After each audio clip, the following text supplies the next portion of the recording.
In going back into the problems of the Philadelphia experiment, when Duncan and I jumped overboard off the ship, the Eldridge, in hyperspace, we of course didn't know what was happening and where we were going, or if we were going anywhere except, of course, into the water. We expected to hit the water in the bay and swim ashore, but no water. We never hit it. We kept falling and falling for quite a period of time. And then it seemed to level out, and we were, shall I say, flying along? That's not the right term, but it seemed like we were, through cloud banks and other strange phenomena.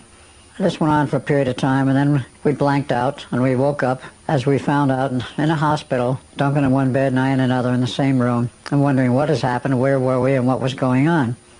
Well, a hospital attendant, an orderly, came in, did the usual measurements of the usual vital signs and so forth, and I said, would you like to watch TV? He said, yes. So we turned on the TV. At this point, we didn't know that anything was wrong or anything was any different than the era we had come from. Except, of course, in 1943, we didn't have large-screen color TV. This happened to be a wall-mounted unit, smaller size but color, which was the first discrepancy. We watched the TV. We were actually in that hospital for 4 weeks recovering. We finally asked what we were doing here. They wouldn't tell us how we got there, but they said you have suffered severe radiation burns. I said, radiation from what?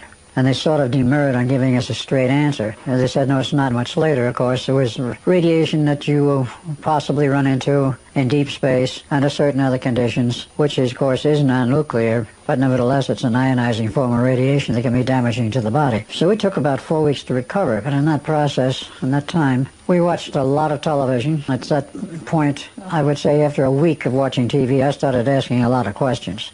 Because it was quite obvious that things were not normal. Normal in the sense of how we knew them in 1943. That the indications were there were very few cities around the country anymore. There was rail travel, there was some car travel. But what was most important is there were no longer any national boundaries. There were boundaries for reference.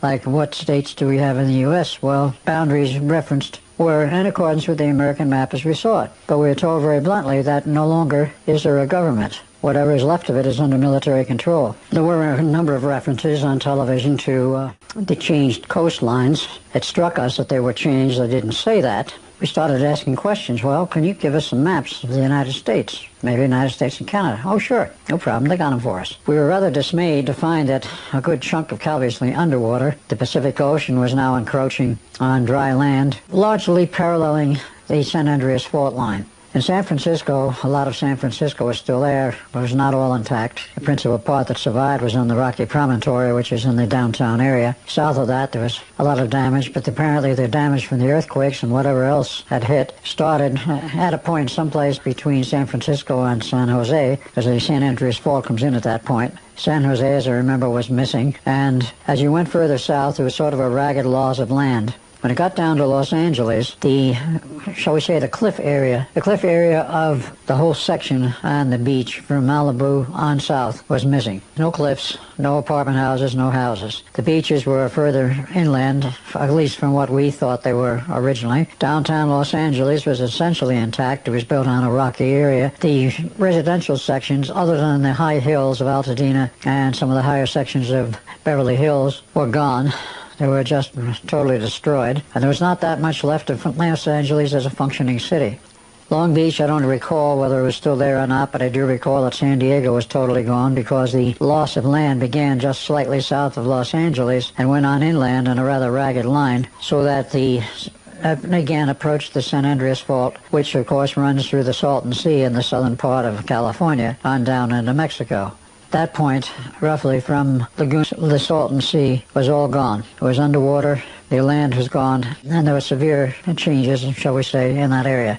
Nothing as severe as the Gordon-Michael Scallion map, nowhere near as severe, because he showed most of California gone and most of Arizona gone, or greater parts of Nevada gone, none of that. But up north, there was severe damage in the Bay Area of Seattle. In Portland, I don't recall specifically whether that was still there or not. Chicago was gone. The Great Lakes were now one lake. Speaking, of course, of the year in which we finally found out what year we were in was 2137 A.D., and the Mississippi had undergone drastic changes. It had become a very wide waterway and an inland estuary at the narrowest point about 30 miles wide. As you went on south to New Orleans, the whole sand strip and the whole sand spit where New Orleans once was gone, as was the city of New Orleans. And then we found out that there was a swath of land about 50 miles wide across the entire Gulf area, the entire Gulf Coast, which was underwater. So this meant all of the coastal cities were gone. That included Houston. It included El Paso, Texas, Corpus Christi, Texas. They were all underwater and gone. Most of the Texas north of that 50-mile swath was still there. Dallas, as I recall, was still intact. But the Mississippi problem was enormous because when it got down to the Gulf, it wasn't 30 miles wide anymore. It was over 100. And there was an attempt made, apparently successful, to build a bridge across the narrowest. It did build what became the world's largest and longest suspension bridge across that point on the Mississippi that was still crossable. I asked other questions, like what about the East Coast? Well, the East Coast had some very strange changes. There was a large chunk of land missing from Georgia. Georgia was peculiarly hit in that the cities of Savannah were gone, the coastal cities were gone. Atlanta was still there, but 3 miles approximately from the ocean front. And the cutout of land was rather jagged, pointing towards Atlanta, but then went back towards the coast. And as you go on up the coast towards New York, the losses were very strange and they were sporadic and they went out on a continuous thing. It was a jagged outline. Baltimore and Washington were gone. New York City was still there, and what was left of it, which was mostly the section above the Battery on Manhattan Island. Because it's solid rock, it remained. And the areas like Brooklyn and Queens were essentially gone and replaced by water, and most of Long Island was intact. New England, there's some missing land areas, and as I said, Chicago was gone. Upstate New York had a very strange problem. The St. Lawrence River, which covered Albany, New York, a large saltwater lake. So there were a lot of strange changes in the United States. Canada, I did not pay any particular attention to. It didn't appear to have changed that much. Europe had drastic changes. In Europe, England was gone. Most, but not all, of Ireland was gone. The Highlands of Scotland was still alive and well, apparently. And in terms of the internal country and parts of Europe, as we know it now, quite a bit of it was underwater. Even parts of Switzerland were underwater. The mountains had dropped that far. What all had gone on in Europe, we don't really know. And the guys I asked the questions of couldn't really answer them correctly anyway, because they were not that familiar with it. The man I principally talked with was a hospital technician, quite intelligent, and during our stay there, he was the only black man we saw. He was a black medical technician, very competent and educated. He was the only black person we saw in our entire stay in the year 2137. But there was still rail travel, land travel. I didn't ask about airlines travel. And I happened to ask, what's the world population these days? And they said, oh, slightly over 300 million. And I looked at him and I said, world population? He said, yes, world population. So the U.S. is now there's no government left acting on the face of the earth intact. They had all crumbled sometime between the period of 2000 and, as he told me, 2025. Martial law was set in almost all these areas. There was a combination of, and historically speaking, of a nuclear war, World War III, that was considered a rather brief World War III, but a lot of destruction, and then there was natural earth changes, which were more destructive than the war. Between all of those, there was a great loss of life, a loss of government, a loss of transportation, and of course with that you have starvation and other problems. And it went continually downhill from about 2003 is my guess, and he didn't specify a date. He said the records were hazy, but it looked like 2004 approximately, when things came apart.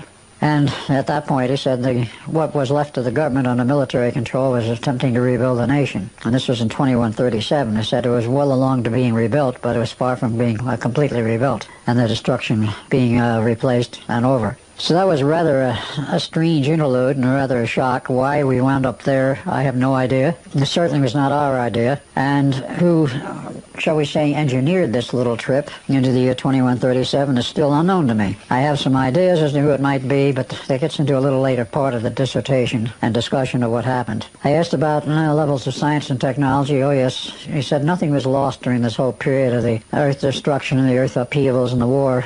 So we still have computers, we have TV, we have all kinds of communications. I didn't ask him about space travel or what was going on in terms of what was once NASA. I didn't think to ask him about that because I was, shall we say, preoccupied with the otherwise earth changes and the total shift in the size of civilization and its structure. I asked about money and banks. He says, oh yes, there's still money. They said the banks are a lot smaller than they were and they're not as active. And watching TV, now that I think about it, I didn't see a single ad about anything. So there was some major changes. Now, we stayed there approximately 6 weeks. I'm saying we, Duncan and myself. We did get up out of bed eventually and move around. But before the next phase began, I'll have to say that I thought we were stuck there, perhaps forever, without the slightest idea of how we got there in the first place, and they couldn't explain it either. We suddenly appeared someplace where they picked us up unconscious. We turned in to an ambulance crew, and they took us to a hospital. And we were in uniform, so they knew we were military personnel, but the military had changed drastically in the meantime, and the military at that era had no particular interest in us. One day, wandering around that hospital and hospital grounds, I disappeared from that era and from 2137, and I wound up in a still further future date. By what means, who arranged it, who provided the transportation, I don't know. It was obviously a form of time travel. The interesting thing about it was that Duncan was not with me. He remained behind at 2137, as I found out later. I wound up in the 28th century.